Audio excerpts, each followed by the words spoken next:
Hello everyone. Hello everybody. Hello everyone. I'm here again. Hello everybody.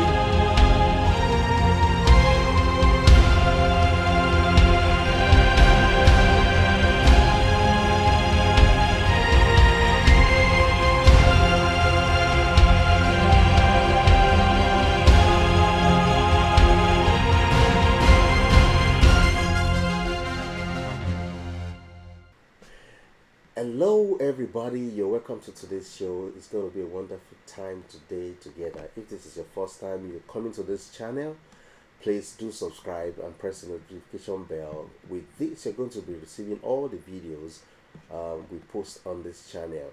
Today, I'll be analyzing Dunsin Oyekan's Imole Day. This is a very unique song written by a unique musician and a composer. Now, there's always uniqueness to it when you are a songwriter and also a musician. It brings to light your experience playing the musical instrument.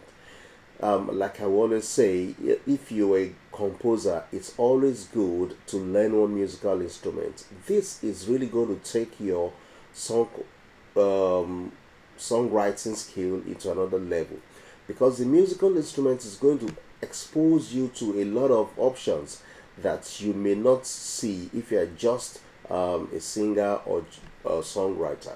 So I will always advise that every songwriter should learn to play one musical instrument, especially the pitch instrument, the keyboard, the guitar, the trumpet, the bass.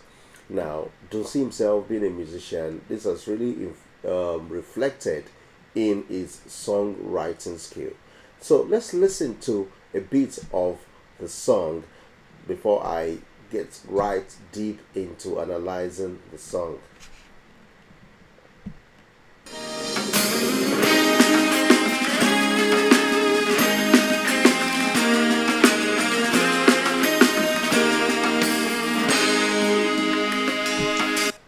That's the introduction to the song, kept short and simple, 4 bars to it. Now, I'll be using different tools to analyze every song that I lay my hands upon.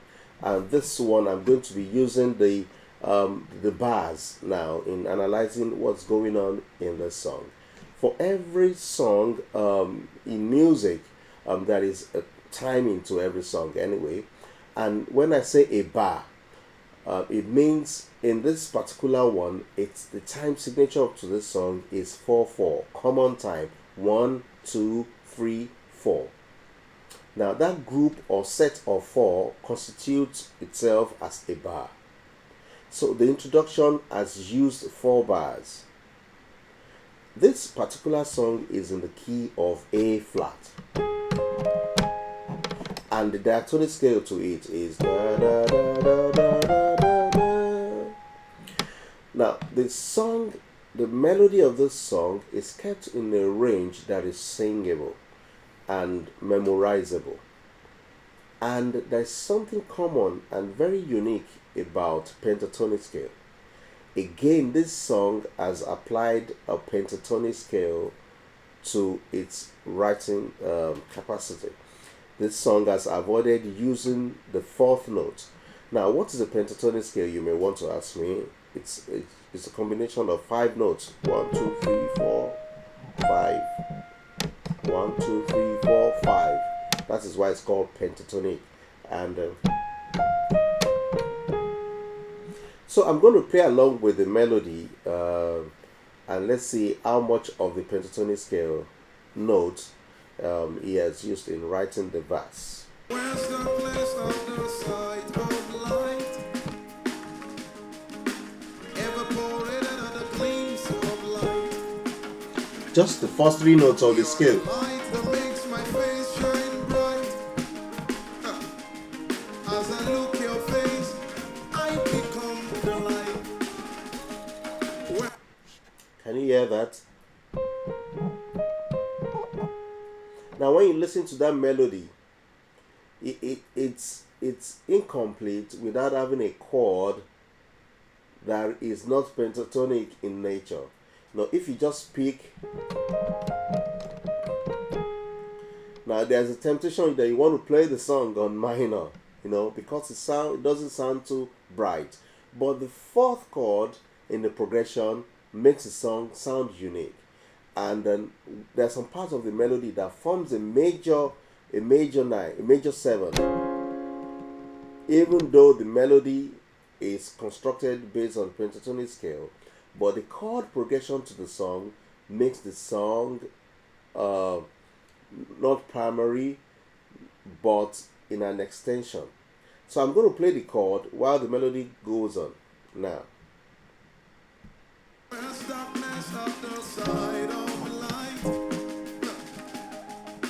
6, 4, 1, 2, 3, 4. 1, 2, 2, 3, 4.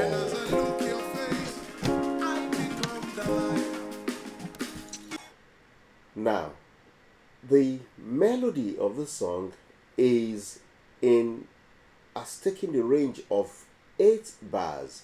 1, 2, 3, 4. And with the repetition of the first 4 bars to make it 8. Now, the chord progression was kept simple right through. 6, 4, 1.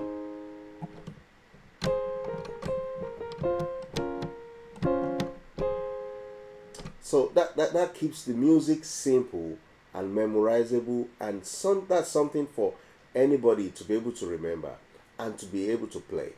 Now, you may not necessarily remember the verse, but there is something easy and stable with it, which you can always pick up. Now, we go into the chorus of the song, and the chorus is even much more simpler than the verse, and just simple imole de okuku parada.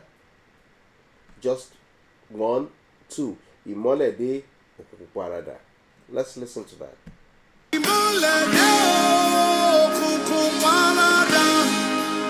One time.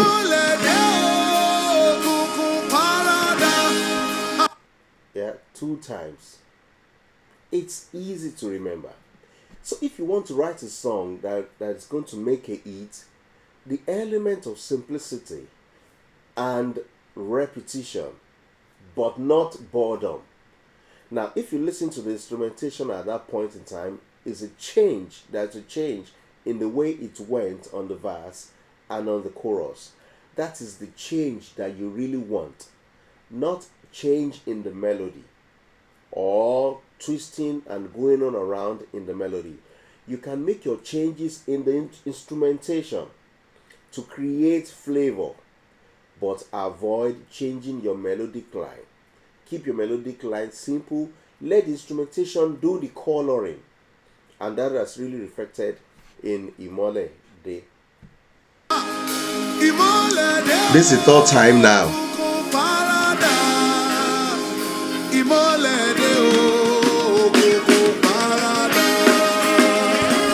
So, and that is that about that first section of the song. The intro, the verse, the chorus. And then the second verse, or the second time now, the voices came up singing unison. It's a way of restating the melody and keeping it simple. So anybody listening to this song can easily get to learn the song. And guess what? The first time he did it, it was by himself. He did the verse and the chorus himself. The second time now, the voices are coming in to do the verse. Somebody say, let there be light in the name of Jesus. Everybody say. So the first 1 minute 26 or 25 seconds thereabout was just repeated. So you can say that there's not much to this song, but the repetition has brought light to the song. You see, when you write a song, you want people to enjoy your song. Yes. But the second time the choir is singing it, or the backups are singing it, is making ad-libs That is the variation to every song. So the chorus comes in. You see?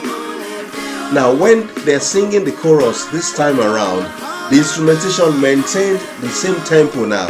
They did not break it down into half beats, but they continued with the groove of the music. So that is the variation you want to put into your song, not in the melody, as it were. Now, there's something Dusin has done here. He has introduced oddness in the timing, in the arrangement to this song. This time they're singing it, they sang the chorus unison twice, and the third time he made it harmony. I don't know the reason why he may have done that, but it's kind of give a beauty to the song anyway. Let's listen to that part of it. One more time. Yeah, one more time. Harmony now. In the name of Jesus. Let there be light. Yeah. Now, because the song is on A flat, the melody is going to be in the alto part, and then the soprano is going to sing another part, and then the tenor is going to sing the alto. So the soprano is going to be singing the tenor, then the male guys were going to be singing the tenor. Sorry, they're going to be singing the alto. So contemporary music always use the key that favors the alto range. Why? Because the soprano is kind of high, keeping the melody in the soprano range makes it a little harsh to the ear, because you want everything to be mellow and be singable. That is why the male singers have to go so high to be able to express themselves, because the alto range is quite higher than the tenor range, and Dosey is in the tenor range voice, but is actually singing the song in the key that favors the alto, which means that is quite high as a tenor singer to be able to sing that range. And the music is kind of mellow and cool. Imagine you have to write this song to favor the soprano. It's just going to sound too operatic. Contemporary music avoid operatic nature of singing, so they kind of want to make it cool. So if soprano is now singing, they're singing the part. So take note, when you're writing your own song, write it in a way, especially if you're a tenor guy, write it in a way that it favors the alto range, but you would have to do a little bit of stretch to be able to come to that range, while the soprano takes the tenor part. It's always cool and sweet in contemporary music. But if it's a classical music, well, you can put the melody in soprano. That is fine by that. So for every genre has got a uniqueness and approach to how you write it and how you perform. Like I said the other time, I said a song is as good as its performance. So this song is has really showcased that kind of explanation which I gave earlier on.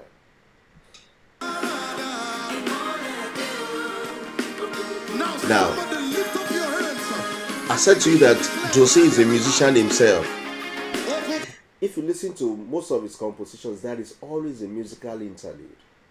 You see, being a musician and a composer exposes you to different options which you can explore. There are some people write songs, you know that they are not musicians per se, because they hardly put interludes into their song. If you listen to Nathaniel Bassey's Emailer, there was a musical interlude. He played the trumpets there.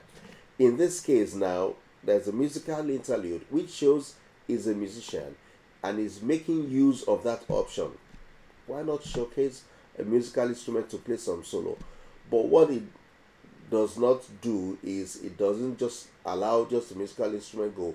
he uses the musical interlude as a step board into the bridge. So, and that was the same thing Nathan Ebasi did on the song Email. So let's go on.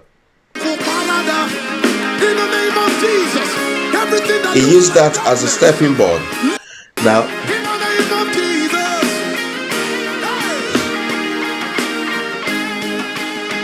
and the light shines in darkness. You see, another musical intro there to lead him into the bridge.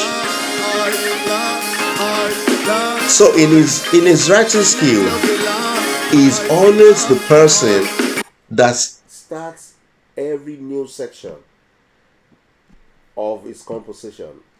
It may be due to performance prep. Let me put it that way. And what do I mean by prep? It's when you're going for a performance and you have loads of songs. This is by the way now.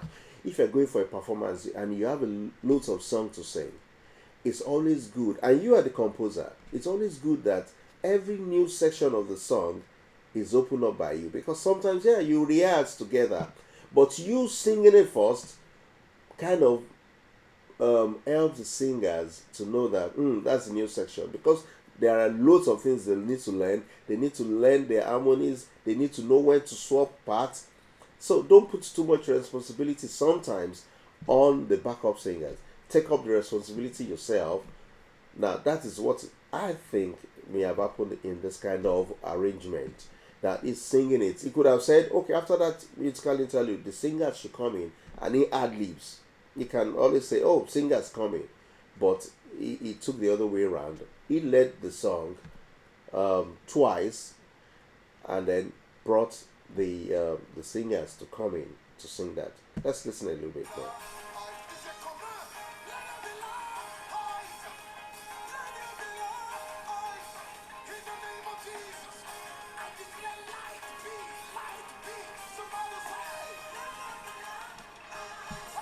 You see, that bridge section of the music is also 8 bars. The verse 8 bars, the chorus 8 bars.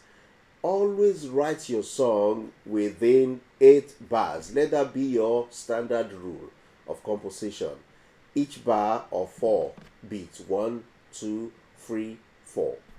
The intro 4 bars.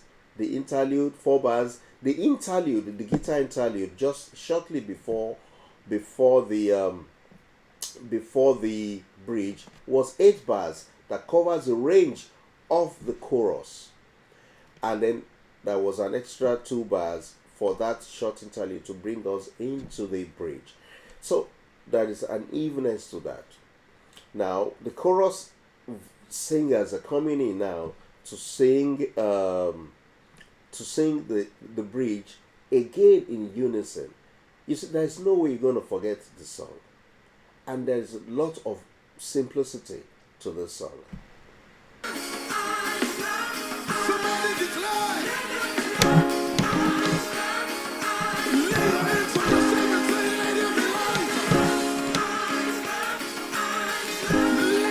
Yeah, just got 4 and 1. 3, 4. 1, 2, 3, 4. Now the song is 16 times. Then the question is, you're going to say, oh, how come they're able to count 16 times? They didn't actually count 16 times. They counted 8 times or 4 times. The bar was 16 bars, but the song it's 8 times. Each section is divided into 2. Let there be light, light, light, light, light, light. Let there be light, light, light, light, and that is 1. They did that 4 times. Now when you're counting is simple like that, you group your song. Especially when you have to sing for long, you group it into 2, 2, 2, and 2 times 4 makes 8, and that covers 16 bars.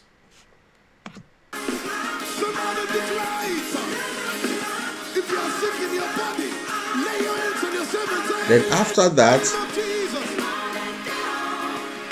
They went back into the chorus. But by the time they're going back into the chorus after the bridge, they swapped the parts around for the alto to go up into the range, into the tenor range, and the tenor singers goes into the melody. This is to create a kind of tension or um, uh, a drive into sustaining the energy of the song.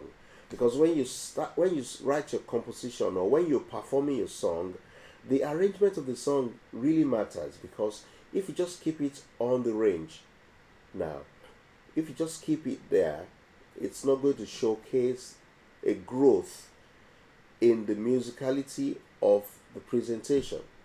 So at this point in time, they swap. So because there's big work coming ahead of them, there are a lot of unison. There are a lot of unison because by the time they get to this point, it's quite high. There's no way they could have performed this song swapping before this time. And definitely it tells you the song is going towards the end. So let's listen to that. Let's enjoy a little bit of that swap in parts.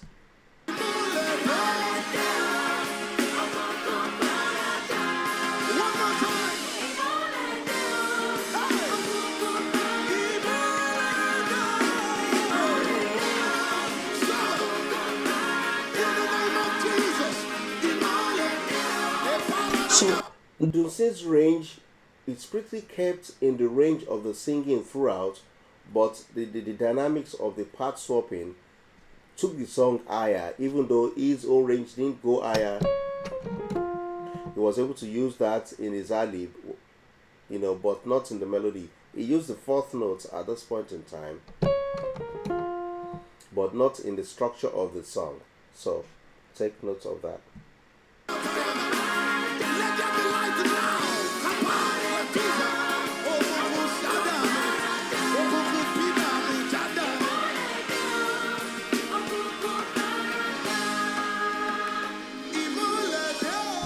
He rounded the song off by himself, just like Nathan Obasi did in his own song too. He came up. So the song started with him and ended with him. It brings the musical arrangement into a range that whenever they sing this song, the bulk of this work lies on him as a singer, not necessarily on the backup singer. So the responsibility of this arrangement is based on him. If you listen to the vocal arrangement, you can easily learn that if you're a choir director and you want to teach your choir to sing this song is dependent on the lead vocalist, not on the backup singer, because there is nothing much except for that swapping part that the lead vocalist and the backups are doing. So for you to be able to deliver this song, you need to select someone that can actually hold the song. And if you check the lyrics of this song, like I said, in composition, you write based on the reflection. There is something that is going through your mind and you write based on that. So he's reflecting, and based on what he knows, he has written this song in Molede and is making some declarations with that. So a lead vocalist using this kind of musical arrangement, or a composer using this kind of arrangement, has to be very strong on his feet to be able to do a lot of ad-libs to fill up a lot of spaces here in the song.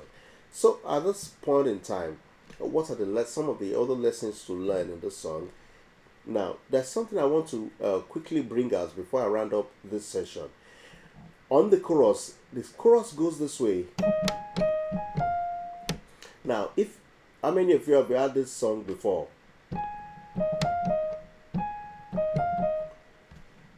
And that's Hallelujah chorus, isn't it? And it's a very popular song. Now, listen to this, then listen to Imolede. Now, I've noticed that most of the hit songs use a fourth, like this, and that's a fourth. It's either it goes up or it comes down. Then, and this one, Now, if you're able to use this combination of notes, if you listen to Happy Birthday to You, you know, there's this jump.